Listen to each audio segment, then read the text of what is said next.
Thank you, leader. Thank you to my co-chairs and especially the members who hosted us coming around the state to gather all this great information and the things that we can share. You know, one of the things that we spoke about is communication, and that was highlighted several times, even in this press conference.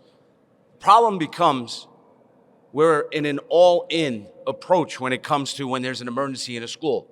Just right now, half hour ago, all our schools around here in Albany were locked down due to a swatting incident.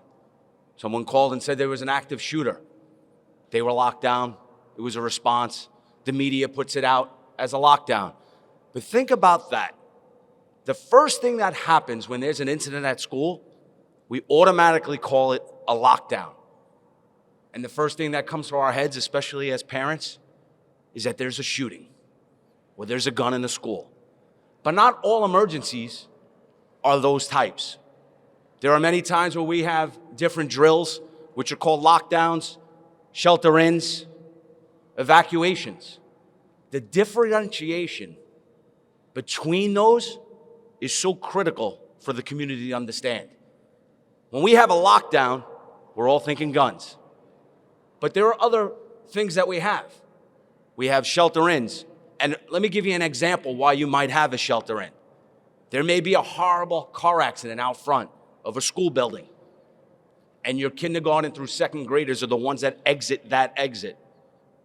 And it's horrible, and maybe somebody has died in the accident.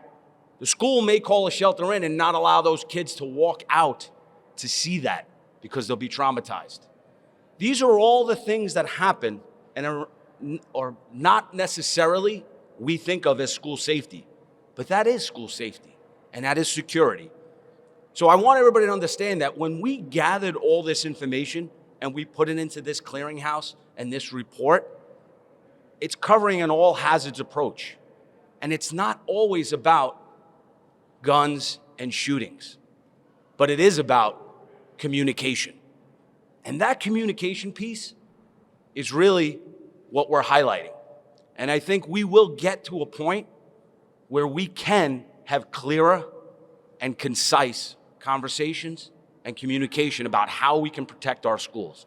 So once again, I want to thank all my colleagues behind me and the leader for allowing us to put together this task force. And I'm hoping that we will make some inroads. You know, just to highlight one thing, in Staten Island, when we held our New York City region, our region conference task force meeting, we had some very positive news. For years, we were advocating, long before I was here in office, for the schools in New York City to lock their front doors.